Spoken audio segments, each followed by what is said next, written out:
Yes, good morning, all of you. In previous classes, we are studying class 10th and we are studying history. The chapter name is the chapter name is Rise of Nationalism in Europe. And in this chapter, we are going to study how different countries in Europe forms a nation state. In this chapter, up till now, we studied that we studied in last class we studied the unification of Germany and unification of Italy. Today we are going to study the unification of Britain. Okay. Now, today we are going to study about a country which ruled over almost all the country of the whole world. In fact, this country has ruled on India, and this country, Britain, has also ruled on America also. So, we are going to study today how this unification of Britain was done. Okay, the unification of Britain was not a very fast process, it was a very slow process. It was a very slow process. Actually, first of all, I would like to show the scenario of the British, uh, England and the Britain. Okay, see, England, and its nearby countries' names are England, Wales, Scotland, and Ireland. I would like to remind all these names once more: England, Wales, Scotland, and Ireland. Okay, all these countries are islands. Okay, all these countries are islands. Okay, so as I told you that it was a long drawn out process. It was a long process. It was not just like कि revolt हुआ और revolt होने के बाद जो है आज़ादी मिल गई, ऐसा नहीं था. ये एक बहुत ही स्लो प्रोसेस था. It was a very slow process actually. Due to, अब देखिए क्या था कि England, Scotland, Wales, Northern Ireland, ये सारे जो है आइलैंड कंट्रीज थे. ठीक है. और उस वक्त जो है आपका सबसे पहले, as we know that the industrial revolution came first in England. सबसे पहले जो है इंडस्ट्रियल रेवोल्यूशन जो था वो इंग्लैंड में आता. And due to this the England में जो थे आपके, जो वहाँ के जो लोग थे वो काफ़ी रिच हो गए. इंग्लैंड के जो पार्लियामेंट के जो लोग जो थे वो काफ़ी रिच हो गए. ठीक है. And due to this the English parliament seize power from monarchy in 1688. And इसकी वजह से ही जो है, जब ज़्यादा पावरफुल हो गया इंग्लैंड का पार्लियामेंट काफ़ी पावरफुल हो गया, तो दे जो है उसने मैंने सीज मतलब क्या, मैंने पावर को ये नहीं किया, ज़बरदस्ती नहीं किया. जो उन्होंने डिमांड रखी कि जो है अब आप मोनार्ची से डिमांड रखे कि आप जो है पावर दे दीजिए हम लोग के हैंड में, आप किंग रहिए, उससे कोई दिक्कत नहीं है, बट आपके ऊपर लिमिटेशंस रहेंगी. The country will rule under the constitutions. Okay. तो राजा ने भी सोचा भैया कब तो पावरफुल हो गए हैं बहुत ये लोग, तो अच्छा इसी में है कि मेरी भी रिस्पेक्ट रह जाएगी. ठीक है, कि हम इनको जो है पावर दे देते हैं. In this way in 1688, remember the date, in 1688 English Parliament seized power from monarchy, and from hereby England becomes a constitutional monarchy. ठीक है. कॉन्स्टिट्यूशन एंड मोनार्ची, यानी कि कॉन्स्टिट्यूशन भी रहेगा और मोनार्ची भी. आज के डेट में भी यहाँ पर जो है अभी भी क्वीन है, और मतलब मोनार्ची भी है, और साथ ही साथ कॉन्स्टिट्यूशन भी है. ओके, डन, क्लियर, नी डाउट. ओके, चलिए नेक्स्ट देखिए. अब when England become rich, out of this all island countries, when England become rich, then they try to expand their power. They try to expand their power, and in this expansion they combined their neighboring country Wales into their reach. इसके बाद जो है अपने power को जो है increase करने लगे, और इसी में जो है इंग्लैंड जो था उसने जो है वेल्स को जो है अपने कब्जे में ले लिया. इंग्लैंड ने जो है वेल्स को अपने कब्जे में ले लिया. Okay. Now after that they started trying on Scotland. After that they trying on Scotland जो है उनका नियर बाई कंट्री था, तो उसके ऊपर जो है वो लोग ट्राई करने लगे. अब एक्चुअली क्या थे कि जिस तरीके से मुस्लिम्स के 2 सेक्ट्स हैं और 2 विंग्स हैं, शिया एंड सुन्नी, ठीक है, same like that Christianity has also 2 wings or 2 sects, that is Catholic and Protestant. Catholic and Protestant. Okay? Catholic और Protestant 2 पार्ट हैं. Protestant को जो है आपको एक नंबर का क्वेश्चन है यहाँ पे, इसको लिख लीजिएगा आप. हेलो, ठीक है.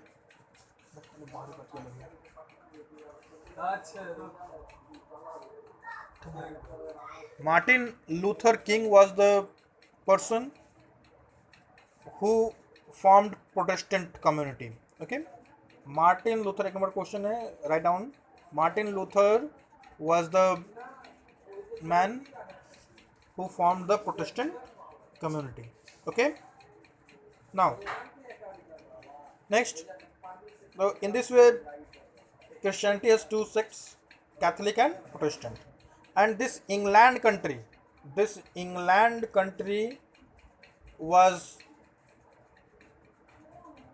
has large portion of England was full of Protestant. यहाँ पर प्रोटेस्टेंट के लोग ज़्यादा थे, ठीक है.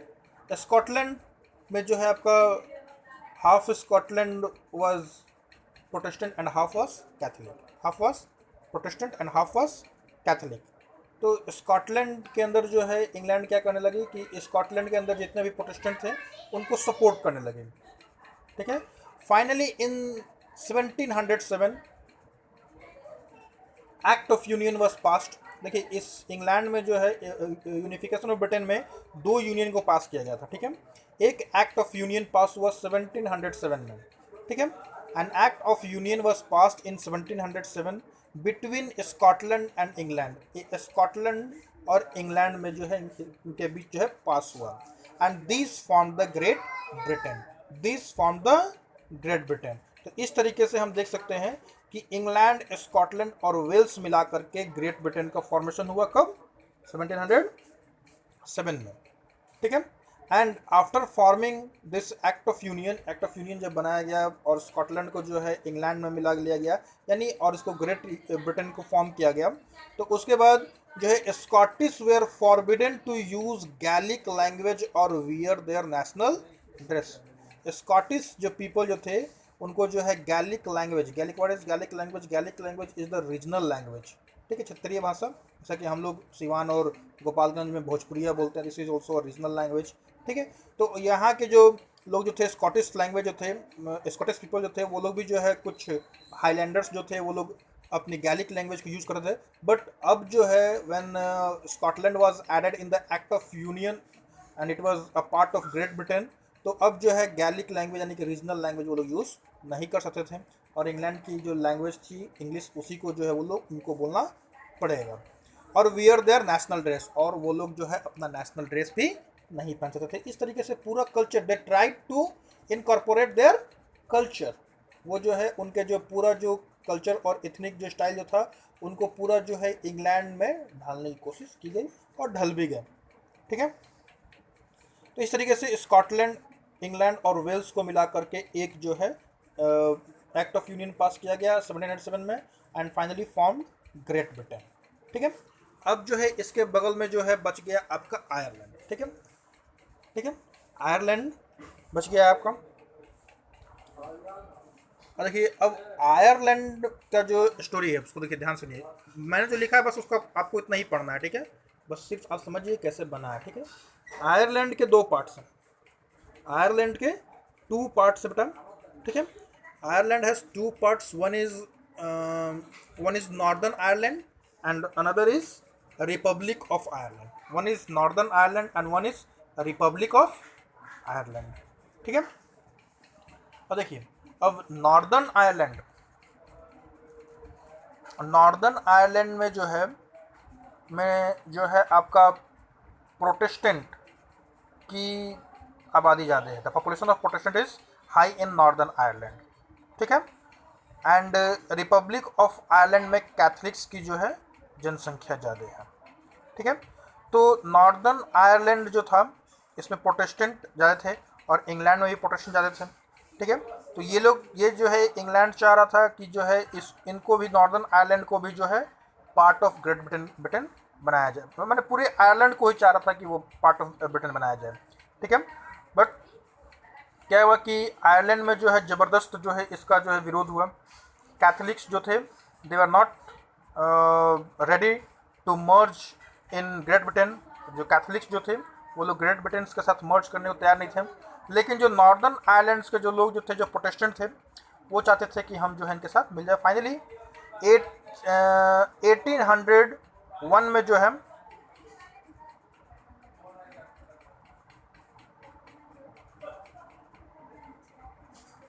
1801 में जो है, ठीक है, 1801 में जो है एक और एक्ट ऑफ यूनियन पास की गई जिसमें कि नॉर्दर्न आयरलैंड को भी जो है आपको मिला लिया गया। और जब नॉर्दर्न आयरलैंड को मिला लिया गया, ठीक है, तो पहले क्या फॉर्म हुआ था ग्रेट ब्रिटेन, और जब नॉर्दर्न आयरलैंड को जब मिला लिया गया तो जो है ये इसको बोल दिया गया United kingdom of Great Britain, ठीक है। अब ऐसा नहीं था कि इतनी आसानी से इसको मिला लिया गया, ठीक है। बहुत सारे रिवोल्ट हुए उसमें। The major revolt was done by the Wolfe Tone, ठीक है। वॉल्फ टॉनी एक नाम है बेटा, ठीक है, ये आयरलैंड का था, ये आयरिश थे, ठीक है। एंड ही रिवोल्टेड, एक नंबर का क्वेश्चन है, ठीक है, वो रिवोल्टेड इन 1798, ठीक है। And who was Wolfe Tone, तो एक आयरिश पर्सन थे, ठीक है। Wolfe Tone an Irish person revolted in 1798, ठीक है, 98 करते। लेकिन फिर भी Northern Ireland was forcibly, Northern Ireland को जो है जबरदस्ती जो है forcibly incorporated into United Kingdom. United Kingdom में जो है इसको फोर्सिबली जो है ये कर लिया गया। एक लाइन यहाँ एक छूट गया है, ठीक है, यहाँ पे एक पॉइंट जो है, after northern Ireland was forcibly incorporated into United kingdom, यहाँ पर एक पॉइंट आप लिख लीजिएगा बेटा, ठीक है। And in 1801, write down a point, in 1801 Act of Union was passed. Act of Union was passed between Northern Ireland and Great Britain, which formed United Kingdom of Great Britain.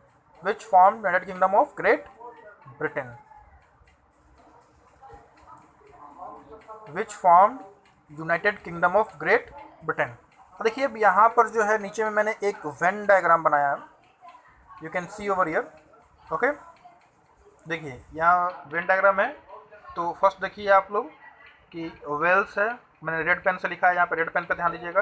Wales, England, Scotland और plus करके northern Ireland लिखा है यहाँ, और इसके नीचे में जो है प्लस करके रिपब्लिक ऑफ आयरलैंड, ठीक है। तो ये सारे जो कंट्री नेम्स जो है ये जो है आपके इंग्लैंड के अगल बगल के नेबरिंग कंट्रीज़ हैं। These are the island countries, ठीक है। अब इसमें से देखिए जो मैंने रेड पेन से लिखा है, इंग्लैंड, वेल्स और स्कॉटलैंड को मिला करके जो है ग्रेट ब्रिटेन बना, ठीक है। स्कॉटलैंड, इंग्लैंड और वेल्स को मिला करके क्या बना, ग्रेट ब्रिटेन बना, ठीक है। अब यहाँ पर आ जाइए first, second, third, fourth point में। एक्ट ऑफ यूनियन जो है आपका 1707 में पास हुआ था between Scotland and England. Wales उसमें शामिल हो चुका था पहले ही, वो 1540 में ही जो है शामिल हो चुका था वेल्स, ठीक है। तो 1707 में जो है स्कॉटलैंड और इंग्लैंड के बीच में एक एक्ट ऑफ यूनियन पास हुई और जो है ग्रेट ब्रिटेन का फॉर्मेशन हुआ, ठीक है। फिर बाद में यहाँ पर एक सेकेंड लास्ट पॉइंट जो है मैंने अभी बताया था आप लोगों को कि 1801 में जो है एक और एक्ट ऑफ यूनियन बनाया गया जिसमें कि नॉर्दर्न आयरलैंड को भी जो है ग्रेट ब्रिटेन में यानी स्कॉटलैंड, इंग्लैंड और वेल्स के साथ मिला लिया गया। और फाइनली नीचे में देखिए मैंने एक टिक मार के लिखा है, और जो मैं दिखाता हूँ आप लोगों को, यहाँ पे जो है फाइनली जो है ग्रेट ब्रिटेन का फॉर्मेशन हुआ, दिख रहा है यहाँ पे, ठीक है। देखिए क्लियर है। और इन सबको मिला करके अगर हम पूरे को, अगर ये पूरा पोर्शन मिला देते हैं, Scotland, England, Wales, Northern Ireland और रिपब्लिक ऑफ आयरलैंड, ये सारे जो है कंट्री को मिला देते हैं, तो इन सबको जो है इन सबको कहा जाता है ब्रिटिश आइल्स, ब्रिटिश आइल्स, ठीक है। BRITISHISLES, ब्रिटिश आइल्स, ठीक है। समझ में बात को। क्लियर है? ये पूरा जो है, हाँ एक चीज ध्यान दीजिएगा, Republic of Ireland is a different country, ठीक है। रिपब्लिक ऑफ आयरलैंड जो है एक डिफरेंट कंट्री, उसकी राजधानी शायद डबलिन है, ठीक है। रिपब्लिक ऑफ आयरलैंड जो है वो एक दूसरी कंट्री है, ठीक है। वो ब्रिटेन का पार्ट अभी नहीं है, वो अभी जो है आपका यूनाइटेड किंगडम का पार्ट नहीं है। क्लियर है? तो फिर से एक बार इसको इसको ध्यान देंगे बेटा, ठीक है। तो unification of Britain, industrial revolution, sorry first point आपका यहाँ थोड़ा गड़बड़ लिखा गया है जल्दीबाजी में, ठीक है। Unification of Britain was a long drawn out process. Unification of Britain was a long drawn out process. ये एक छोटा बने कि तुरंत रिवोल्ट वोल्ट करके नहीं, ये जो है एक लंबा जो है प्रोसेस था। It was a long process. Industrial revolution brought economic prosperity to empire, या इंग्लैंड लिख सकते हो यहाँ पर, ठीक है। इंडस्ट्रियल रेवोल्यूशन की वजह से जो है इकोनॉमिक प्रोस्पेरिटी आई, ठीक है। इकोनॉमी जो है काफ़ी बूस्टअप कर गया इंग्लैंड में, इंग्लैंड नहीं लिख देना, ठीक है, एम्पायर की जगह पे। Industrial revolution brought economic prosperity in England, ठीक है। और इसकी वजह से क्या हुआ, English parliament seized power from monarchy in 1688। और जब जो है इंडस्ट्रियल रेवोल्यूशन की वजह से जो है इकोनॉमिक प्रोस्पेरिटी आई, तो इंग्लिश पार्लियामेंट के लोग जो है वो काफ़ी धनी हो गए। तो इसकी वजह से क्या हुआ, उन्होंने जो है मोनार्ची से पावर सीज कर लिया इन 1688, ठीक है। उसके बाद जो है एक एक्ट ऑफ अब जब पावर जब इनके पास पावर आ गया, पैसा आ गया, है कि नहीं है, तो दे ट्राई टू जो है अपने जो है पावर को और फैलाने की कोशिश किया। तो इसके लिए जो है वो अपने नेबरिंग कंट्रीज़ को चाहते थे कि हम लोग मिला लें। तो सबसे पहले स्कॉटलैंड, पहले वेल्स को मिला चुके थे, वेल्स को बहुत पहले ही मिला चुके थे, 1540 में ही मिला चुके थे, ठीक है। 1707 में जो है स्कॉटलैंड के साथ एक एक्ट ऑफ यूनियन पास किया गया एंड फाइनली ग्रेट ब्रिटेन का फॉर्म किया गया। और स्कॉटिश पीपल को जो है उनके गैलिक लैंग्वेज और उनको नेशनल ड्रेस पहनने से मना कर दिया गया। Scottish were forbidden to use Gaelic language और वियर देयर नेशनल ड्रेस, ठीक है। अब बारी आती है नॉर्दर्न आयरलैंड की। तो नॉर्दर्न आयरलैंड में वॉल्फ टॉनी रिवॉल्टेड इन 1798, ठीक है। वॉल्फ टॉनी जो है he was an Irish person and he revolted in 1798, but Northern Ireland was forcibly incorporated in United Kingdom. लेकिन नॉर्दर्न आयरलैंड को जो है फोर्सिबली जो है यूनाइटेड किंगडम में जो है मिला लिया गया। And finally in 1801 an act of union was pass between northern Ireland and great Britain and in this way United kingdom of Great Britain was form. और जब United kingdom of Great Britain जब form हुआ तो नए Britain में जो है नए फ्लैग्स बनाए गए, जिसमें कि यूनियन जैक, मैंने लिखा हुआ यूनियन जैक जो है उसमें लगाया गया। और नेशनल एंथम लिखे गए। नेशनल एंथम जो था वो था God save our noble king, और एक पॉइंट इसमें छूट गया है, ठीक है। इंग्लिश लैंग्वेज को जो है अपनाया गया in all the United kingdom of Great Britain. और इस तरीके से जो है इन दिस वे जो है आपकी जो है पूरा जो है आपका जो है in this way the United Kingdom was form, the unification of Britain was done. Right on the question, gate बंद कर दो।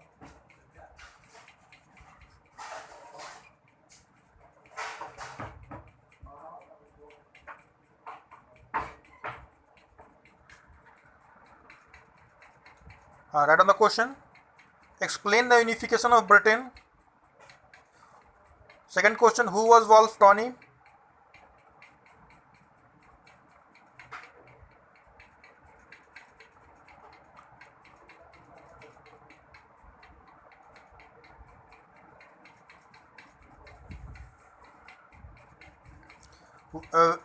Which were the two acts of union passed and unification of Britain was done? What is the national anthem of United Kingdom of Great Britain?